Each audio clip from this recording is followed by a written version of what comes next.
Hello guys, welcome back to my new blog. स्वागत है आप सबका इस ब्लॉग में। और इस समय बज रहे हैं घड़ी में 12 और हमारी प्रिय, हम सबकी प्रिय और लाडली बहन, इन सब लोगों की और हमारी प्रिय ननद रानी आज जा रही हैं। आज उनकी विदाई है और उनकी गाड़ी आके गेट पे खड़ी हो चुकी है। तो सभी लोग भावुक हैं भाई। अच्छा नहीं लगता है ना, एक तो अकेली बिटियां हैं और साल में एक ही बार आना होता है। तो बच्चे, इस समय बहुत अच्छा लग रहा था घर में।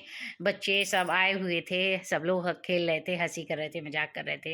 अच्छा माहौल था घर में। अब जैसे ही पता चला है कि दीदी चली जाएंगी तो सब लोग थोड़े से उदास हैं।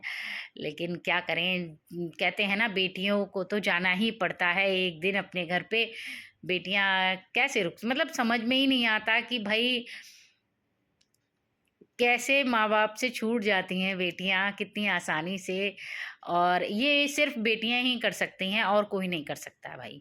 किसी लड़के से कहो अपने माँ बाप छोड़ के दिखाए, कोई लड़का अपने माँ बाप नहीं छोड़ेगा। लेकिन बेटियां होती हैं जो अपने माँ बाप छोड़ देती हैं और दूसरे घर आके उन माँ बापों को अपना माँ बाप बना लेती हैं।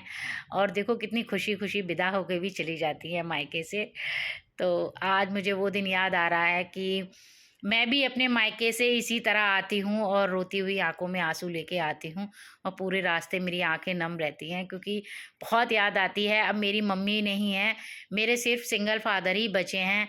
तो भाई सिंगल पेरेंट्स हैं, वो भी अभी बहुत ज़्यादा बीमार हो गए थे, उनको भी हार्ट की प्रॉब्लम हो गई थी। तो मैं अभी आई थी 15 दिन करीब रुक के, लेकिन उसके बावजूद भी इतना ख़राब लग रहा था कि ख़राब तो हर ही बार लगता है, लेकिन ये बड़ा भावुक टाइम होता है। मन बहुत भावुक हो जाता है। मैं पापा के गले लग के इस बार बहुत ज़्यादा रो के आई हूँ और मतलब पापा भी बहुत ज़्यादा नर्वस हो गए थे क्योंकि वो हमेशा जब मैं रोती हूँ तो वो भी एकदम चुप हो जाते हैं। तो कह रहे थे बेटा तुम जाओ, अच्छे से जाओ, परेशान मत हो और मैं ठीक हूँ। तो फिर भी हालचाल पूछती रहती हूँ मैं डेली अपने पिता का, क्योंकि भाई पिता ही रह गए हैं तो अब उनको भी नहीं देखेंगे तो क्या देखेंगे। तो मुझे भी याद आ रहा है। तो उसी तरह आज दीदी भी जाने वाली हैं हमारी। तो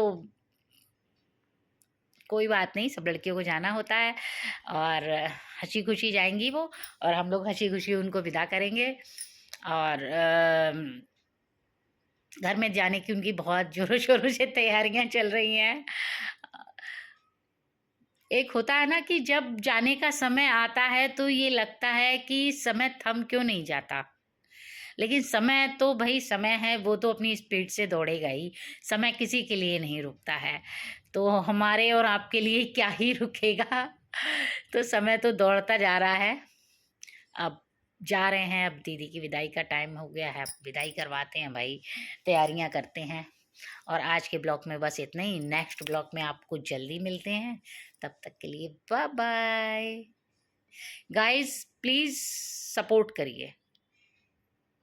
बाय बाय।